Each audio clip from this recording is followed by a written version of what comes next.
مساجد میں جائیں گے لیکن ان سے آرڈر لینا پڑے گا۔ عیدگاہوں میں جانے کے لیے، نمازیں ادا کرنے کے لیے حکومت ہند سے آرڈر لینا پڑے گا۔ قبرستانوں میں مردوں کو دفن کرنے کے لیے ان سے پوچھنا پڑے گا، اور درگاہوں پہ جانے کے لیے ان سے اجازت لینا پڑے گا۔ اے مسلمانوں، اگر وقت رہتے ہوئے جس طرح سے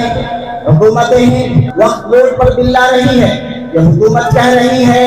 اے مسلمانوں میری بات آپ مان لو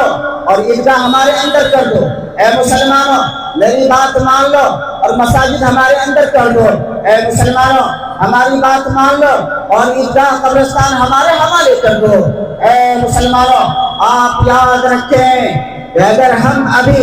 وقت رہتے ہوئے مساجد کی حفاظت نہیں کی اور عیدگاہوں کی حفاظت نہیں کی اور قبرستانوں کی حفاظت نہیں کی، اور وقت بورڈ کے اندر جتنی بھی زمینیں اور جائیداد ہیں اور جتنی بھی املاک ہیں، اگر ان کی ہم نے صحیح سے دیکھ بھال اور اس کی حفاظت نہیں کی، وہ وقت بورڈ نہیں، حکومت کو کہتی ہے اور حکومت کو نبھاتی ہے کہ تم اپنی چیز ہمیں دے دو،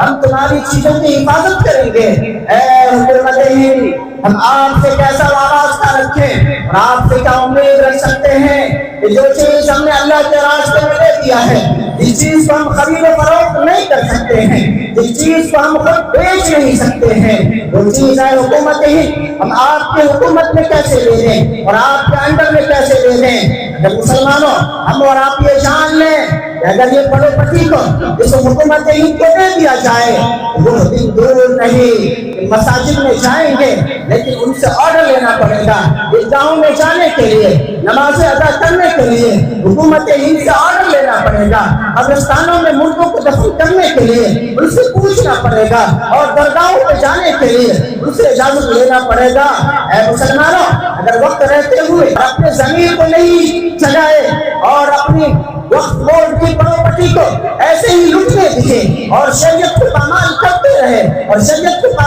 کی پامالی کو دیکھتے رہے، اور حکومت ہند اگر شریعت کے ساتھ چھیڑ چھاڑ کر رہی ہے اور اپنی آنکھوں پہ پٹی باندھ کر ایسے ہی چین کی نیند سوتے رہے، اے مسلمانوں